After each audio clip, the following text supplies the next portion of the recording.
Hello, welcome back. I'm just going to do the pain over joy tag. It was kindly tagged by Aaron Facer, fairly new channel. Been very much liking his content so far, and I think he's kind of into a lot of poetry, which is all good and cool.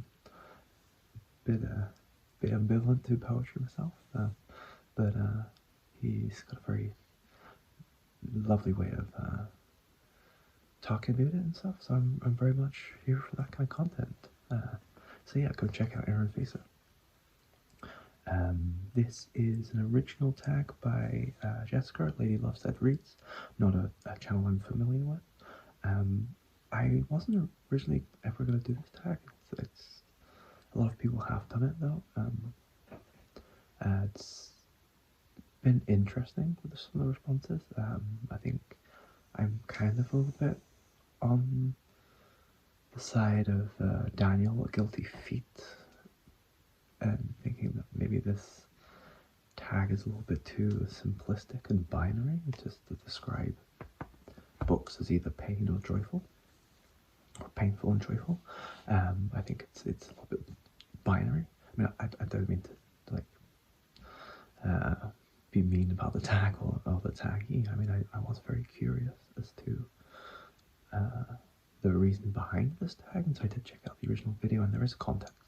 So basically, I think they were reading an article, an interview by a author duo who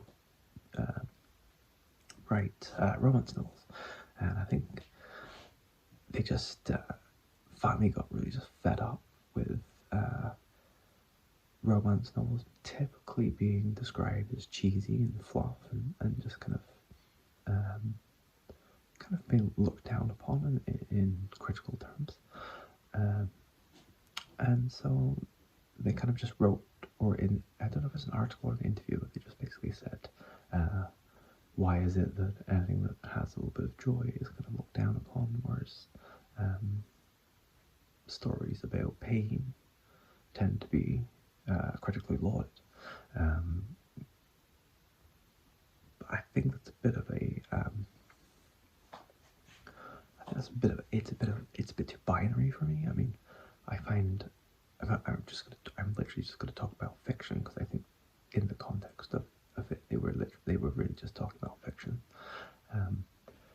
I think to say something's either a story about pain or a story about joy is just too binary for me. I think most stories are about the human experience, or a human experience, or just people getting on with their lives. I think it's very nuanced. Like, a lot of people have, I have a lot of emotions throughout the day, and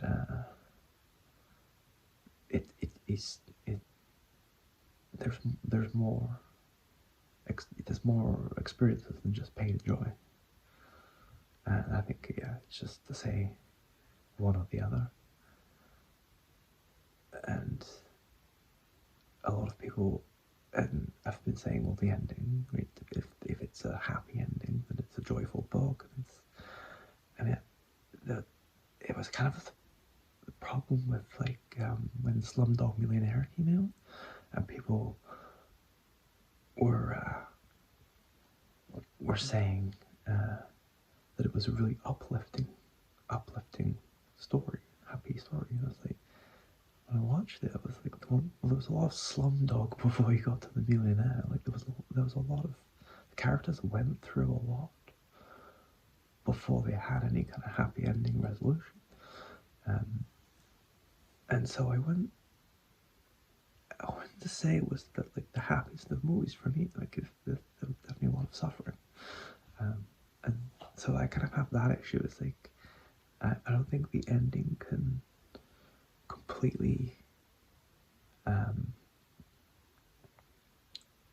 reverse everything the characters have gone through throughout the whole story. So yeah, but anyway, I don't mean to judge this tag too much. But yeah, I'll just get on with it. Number one. Do you mostly read books books about pain or books about joy? Why? In terms of fiction, in the very binary options we have, I probably would say pain, just because I read a lot of crime and spy fiction. It tends to have violence in it. I mean, people get murdered, but the spy fiction I read, it tends to be more of the kind of a little bit more real worldy, I guess. The James Bond stuff's really good, and there's a little bit of violence in that, and there are some really good Cold War spy thrillers, which are kind of just like shady men in rooms trying to outwit other people. But the stuff I like is the stuff I generally tend to read is more like the Matt Helm kind of stuff, which is it's definitely dealing with people violence and violence as a means, and so that's kind of stuff. Question number 2: do you see books about pain as more intellectually valuable? Why or why not? I think if we're just talking about fiction, I don't really find fiction intellectually valuable at all, really. If I want to learn about something, I'll read non-fiction. I guess that in some fiction I will learn about certain things, but I intend to then learn more about that in the non-fiction, go into more detail and really get properly intellectually fulfilled through that. I read fiction for the emotion, for the kind of to live someone else's experience, to witness someone else's experience, to learn about, not to learn about, but to just really, so to just be in someone else's shoes, or to be in their head, or just to see kind of a more emotional response to the world. That's why I read fiction. I mean, I read a lot of spy and crime thrillers and stuff, so you might not expect there to be much emotion, but it's like fiction to me. It's not intellectually rewarding, even though I have previously, like for the past 20 years, I've basically only read fiction, but it's more of an emotion thing for me rather than, so I really find fiction intellectually valuable, and if we were going to expand this to non-fiction, then really no. Everything is kind of intellectually valuable, to be honest. You could say some is more valuable than others, but it all has merit. Even if it's a complete hogwash, there is some value to reading it so that you know that it's hogwash, and that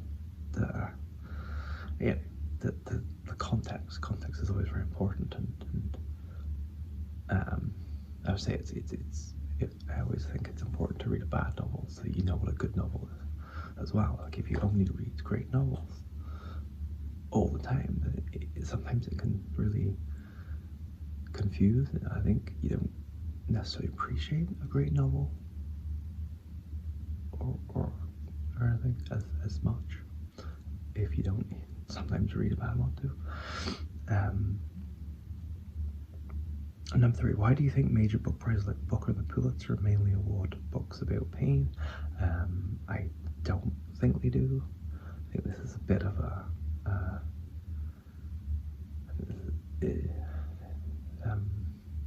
I think it's a bit of a misperception. I think there's definitely plenty of books that I can think of that aren't about pain, but they do tend to be about lived experience or imagined experience, like human experience. And so, I don't see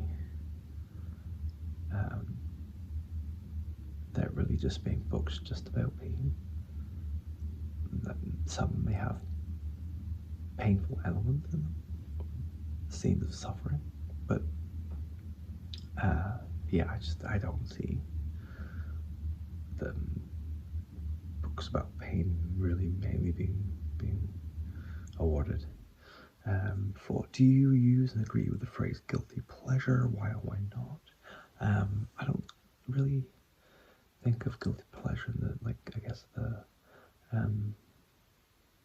main use of it, where they, like, you actually are embarrassed to be reading this book. But I think Steve Donahue said it best when it's like guilty pleasures is when you're reading something, but you can't, you should be reading something else. Like it's you're kind of cheating on yourself because it's a book you've read 5-6 times. You know it inside out. It's just so very comforting. Where you got a stack of unread books there that you really want to get to, but you're just not in the mood for right now. I have that kind of guilt, and I was raised Catholic as well, so I just have guilt regardless of whatever it is. But I don't feel embarrassed if that's what they're getting at. Number 5, do you think books centering on joy are guilty pleasures? Again, no. And very hard pressed to think of books that are just based on joy. I think even the happiest of romance books will have some form of conflict, some form of upsetting. I mean, like I read a cozy mystery the other day, and it had a marital breakup, it had debt, it had the person was like tempted to be murdered twice, and it had a murder, of course, cozy mystery. It was a fun read, and a lot of people read these because they don't like the dark crime novels, like really get into the human existence and the disgustingness of humanity, some aspects of humanity. But there's still real life stuff in these cozy mysteries. So I don't think, I can't think of many books that are purely joyful. And they wouldn't necessarily be guilty pleasures. Nothing guilty about being happy. Number 6, do you read in secret? Are there books you read but never talk about because of embarrassment, shame, or guilty about liking them? Not really. I mean, I do booktube in secret, but I just can't be bothered explaining myself. That's kind of more why I do something in secret. It's like, if you don't get it, you don't get it. Don't really want to have to explain the appeal, or just kind of have anyone listening in, kind of thing. Reading, like, there's books I won't mention, usually because they're more niche or a bit more controversial. I don't really want to just bring that up in light conversation, but usually niche, because I won't bring stuff up if I know someone's read it. It's just no point. Like, people just aren't really that interested in, people I know aren't that interested in learning about a book they've never heard of, especially if it's a crime or spy thriller. But I definitely don't have any embarrassment, shame, or guilt about liking them. I think I put everything on Goodreads, and it's completely free for people to just peruse. So, yeah, I have everything I've read there since they started, and so I'm definitely not embarrassed about liking books. And number 7 is just like the standard tag, and I'm not going to tag anyone just because I think pretty much everyone's done this that I would tag. If you haven't, feel free to do it, and I'll see you soon.